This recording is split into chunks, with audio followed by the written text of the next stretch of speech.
Hi everyone, welcome to my YouTube channel. This is another preview of one of my full length lessons, which is available over on my Patreon channel. Or of course, if you want to purchase this lesson as a one-off, then please do contact me via my website, my email, or you can drop a comment below. So I will take you through this lesson as a preview very swiftly. This is just a short preview. It's not full length and it's sped up slightly, but the actual video on Patreon is all real time and it's over 6 hours long. So in this lesson, I start off with the eyes. I tend to normally like to begin with the eyes with my portraits because they are often the most challenging area, but they're also the most important area. So if you get this area wrong and you're not happy with it, then it's easier to just kind of put to the side and then start a new piece, as opposed to perhaps doing the fur work and being happy with that. Then you get to the eyes and mess them up. And then it's just such a shame because you've ruined all of that lovely fur work and just spent a lot of time for nothing.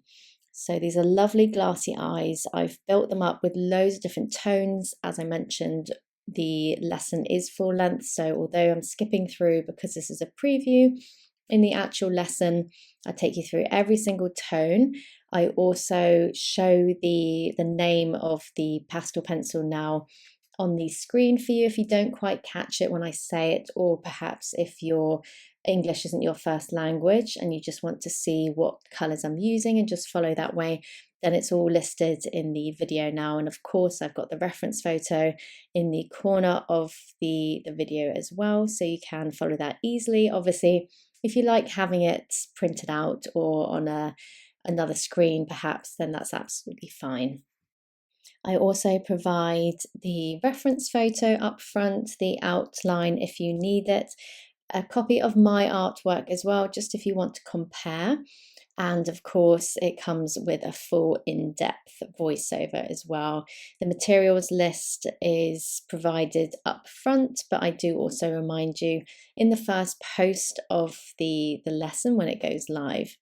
So this is a Cretacolor I'm using here, which you probably, if you've watched my previews before, have watched me use it quite a lot. It's a really dark black. It's the darkest black I have, and it's perfect for areas like the pupil of eyes, the eyelid as well. It's really deep and dark, and because it's more of a charcoal than a chalk, it's just got this real nice richness to it. But of course, if you don't have Cretacolor, can't access it in your country, then you can just use any black that you have. The Stabilo black's good, Faber-Castell as well, and the Caran d'Ache, just whatever you have to hand.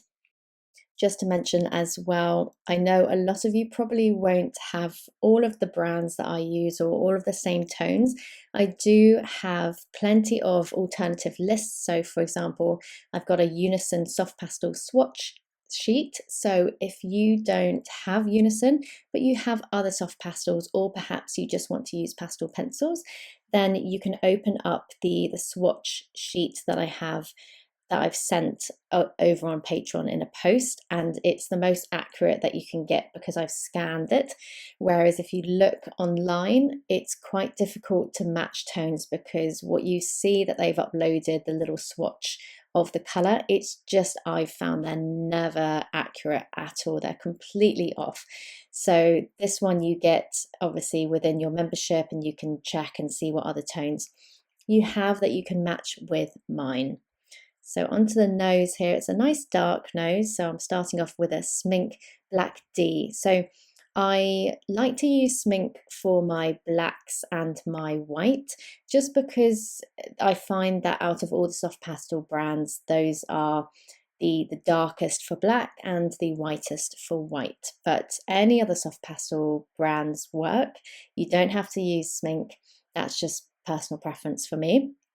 With the Black D from Smink, it's more of a dark sepia. It's not quite the darkest black, it's the serious black, which is really deep and dark. So it's always good with black areas, especially with noses, for example, to have a good contrast between your really deep dark areas like the nostrils, and then the rest of the nose, which is nice and dark as well, but not quite as dramatic as the nostril. So in terms of taking your work to the next level and making it look extra realistic, I always recommend using a couple of blacks and also a couple of whites. You would normally think, oh, you know, black is black and white is white, there should just be one. Well, it's it's about trying to get a slight contrast in. So using a deep dark black and then something that is slightly more muted, just the muted one will help to make that deep dark black even more dramatic. And then with your white, I tend to like to use the Smink white, a couple of layers of it. So I'll build up my areas with quite a few layers, try and get it nice and bright, but then I'll use an extra couple of layers for the areas which are even brighter. And I do the same with my white hair layers as well. So even if an area of fur looks brilliantly white, you'll still have some areas that are whiter than others. So it's about paying attention to those, and that's what's going to make sure a body of white fur doesn't look like it's just one big mass of white. You want slight changes of tones in there, a slight gradient where it's a little bit lighter in one section, a little bit more medium in another. And that just makes sure that you've got some nice shape in there. If it's all the same level of brightness all over, it's just going to look very flat. You're not going to have anything interesting in the fur at all. So it's about just trying to get some slight contrast in there, even with tones that don't have much color, like black and white. So this is one of my more complex tutorials. You can see it's taking some time to get round the eye here, work all of these lovely hair details in there. So this area here is quite complicated. So I've kind of started to work on my technique around the eye, check I'm happy with that technique, and then I'll start to branch out into the rest of the face. But just starting to really layer up here, you can see I'm using multiple layers of the ivory, which is nice and bright, and that's just starting to lift this area of fur, but having that brown beige kind of base underneath is making sure that when we apply these light hairs, it doesn't look too bright. We've got some density in the fur. If you leave slight gaps, it makes sure that it looks like there is some depth to the fur. It's not just one layer, for example. So it's really important to make sure the base is correct. So for the rest of the head here, I'm using a soft pastel. It's my Natural Earth 6 from Unison. You can see it's quite an apricot tone. It's perfect for this leopard, which is a little bit more juvenile. It's not an older leopard, so it's a little bit lighter. And of course, you can use an alternative tone if you don't have that colour soft pastel. There are alternative tones, as I mentioned, on my Patreon channel. I'm also building up the base with pastel pencils, just because you can be a little bit more precise with these, especially around the eye section.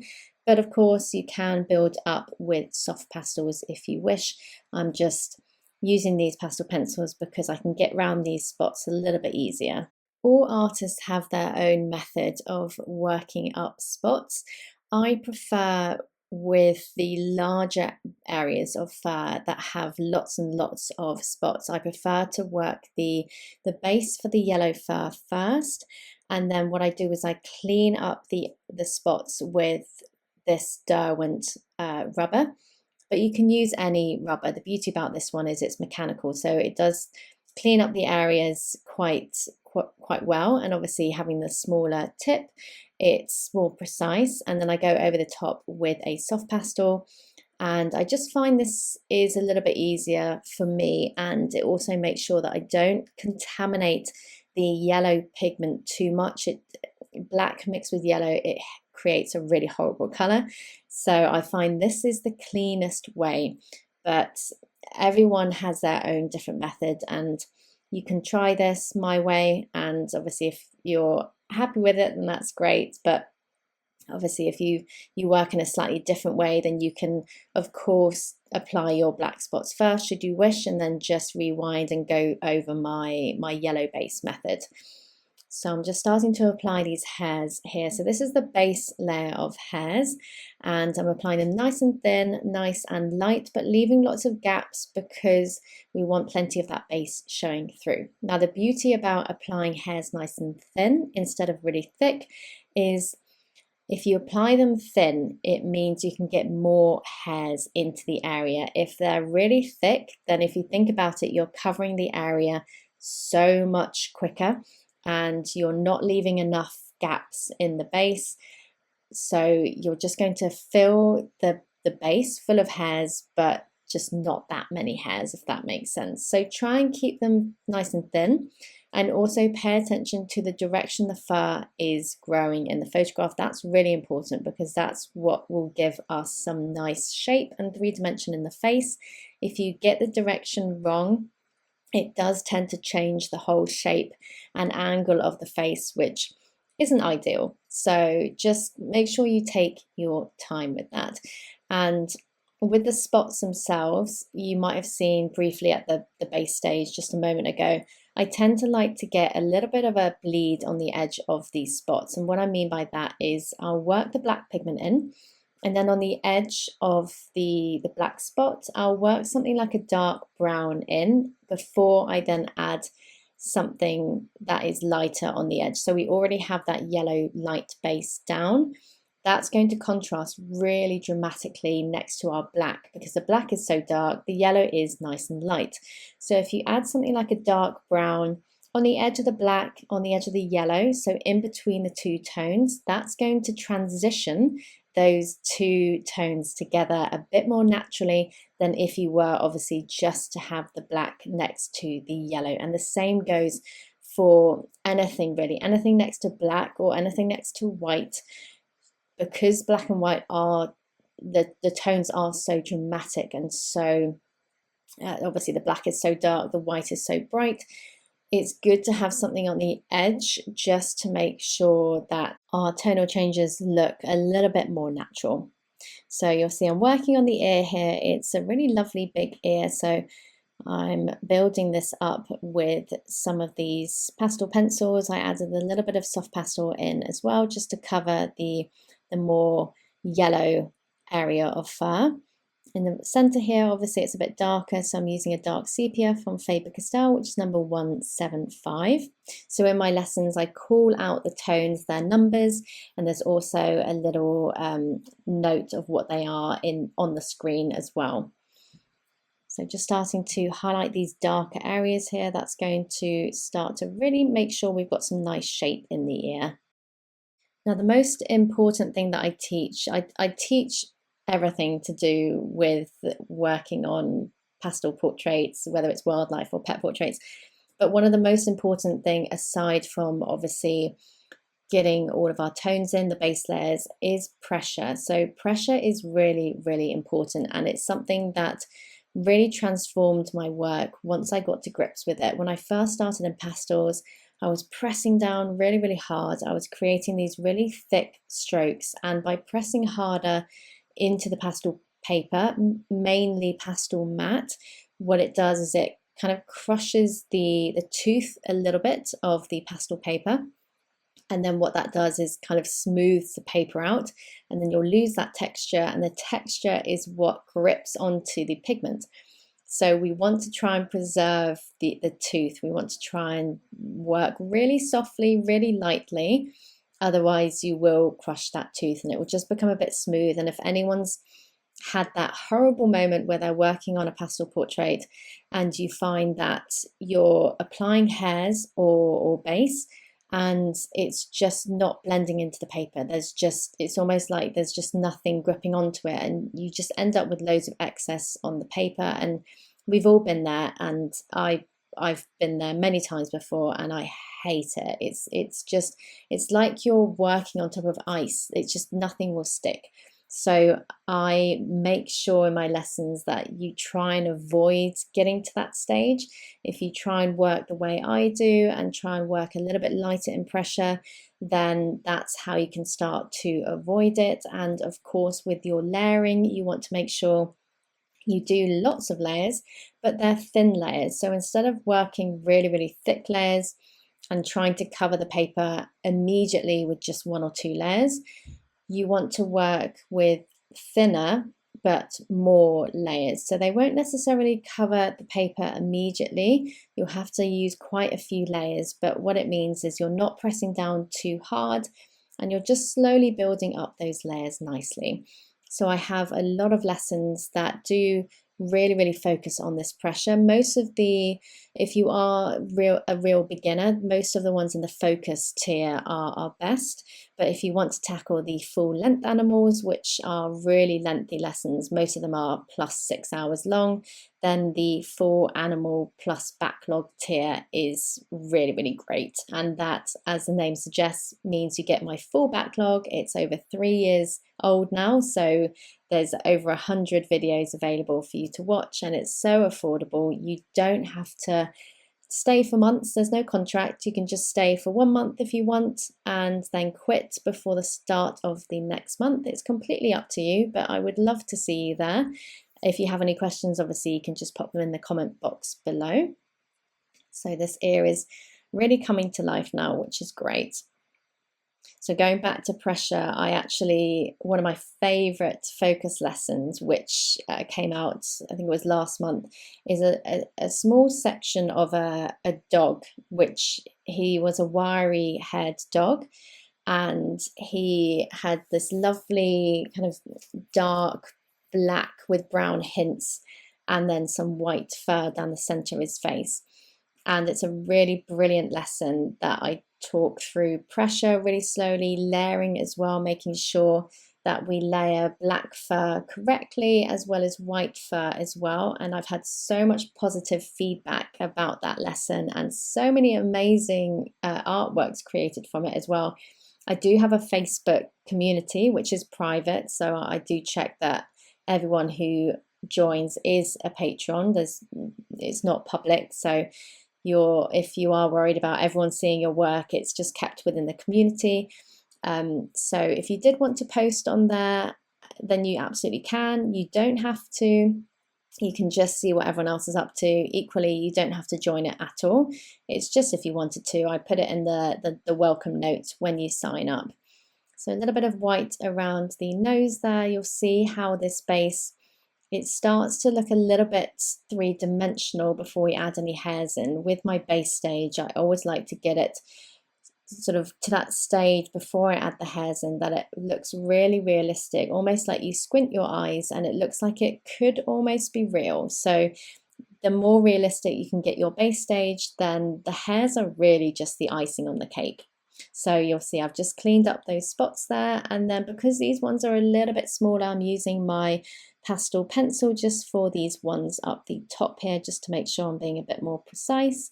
The soft pastel sticks are very chunky, so if you are working in any areas that you're a bit nervous because the spots are a bit closer together and they are a bit smaller, then of course you can use a pastel pencil. It does take a little bit longer, but if you're patient, then that's absolutely fine. So down the nose here, I always tend to work my dark hair details first for dark and medium areas like this. For areas of fur which are really bright, for example white fur, I tend to like to work the light hair details first, and then if I need to darken up and add a little bit of depth and detailing, then I'll go in with some medium tones. But it's really just for white fur, that technique. It's just to make sure that the fur does look a little bit clean. Obviously, you don't want to darken it too much at the base stage because then it is really difficult to lift.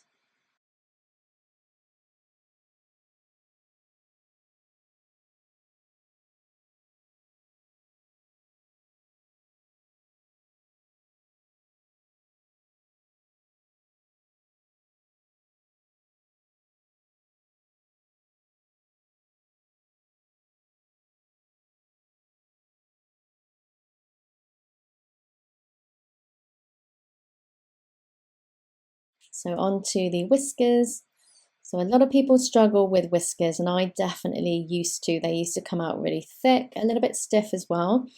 My advice would be hold the pencil barrel or sorry, hold the pencil a little bit further up the barrel. So if you hold it further up the barrel, it means you've got less control, which I know sounds a little bit bizarre. Surely you'd want more control, but actually for whiskers that have lots of movement, you actually want a really loose wrist, a really loose hand, and that actually gives you more movement, dynamic movement in these whiskers. If you hold further down the barrel towards the lead and you press a bit harder, because obviously the closer down towards the lead you go, naturally your hand will be pressing a little bit harder.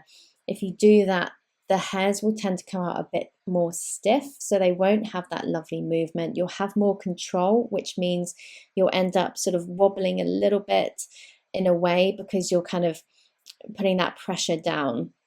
So I tend to like to work a little bit further up the barrel, but also a nice quick hand. The quicker you go, the less you're going to wobble and overthink things. So you also want to try and slightly ease your pressure towards the end of the whisker. You can see in the video here, the ends of the whiskers are a lot thinner than the root, and that's because I press a little bit harder at the root, and then by the time I get to the tip of the whisker at the end, I've kind of started to ease off my pressure nicely, and that means the line will come out a little bit thinner. But of course, all of this is real time in the lesson, so you can watch it, re-watch it, and just practice yourself and really take on board what I'm saying. So I'm using a Caran d'Ache Chinese white for the really bright hairs on the chin. Again, if you don't have this tone, that's absolutely fine. You can just use a regular white, but this one does pack a punch. It's a really bright white. So if you can get hold of it, then it is a game changer, I would say.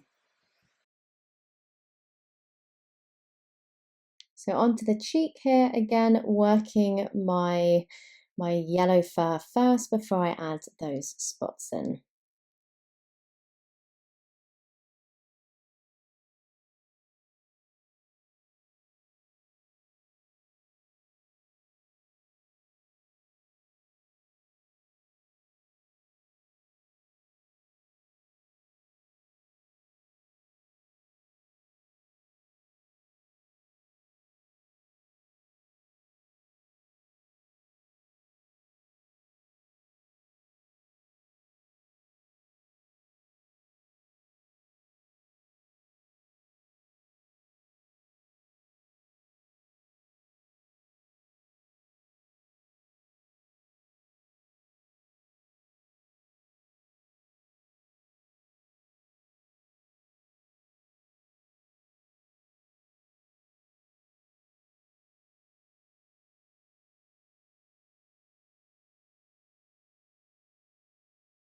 And then onto the neck, which is the same process as the area in the face.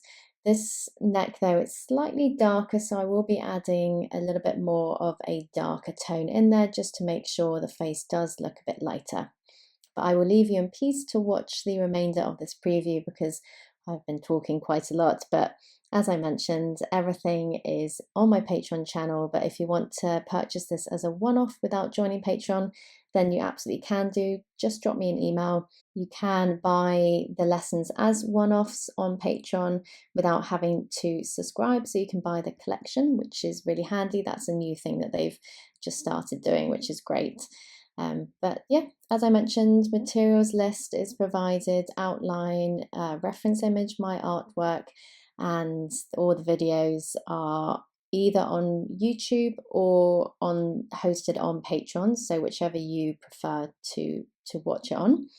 And yeah, I think that's it. But if you have any questions, please comment below and I will try and get back to you when I have a moment. So just enjoy the rest of this video.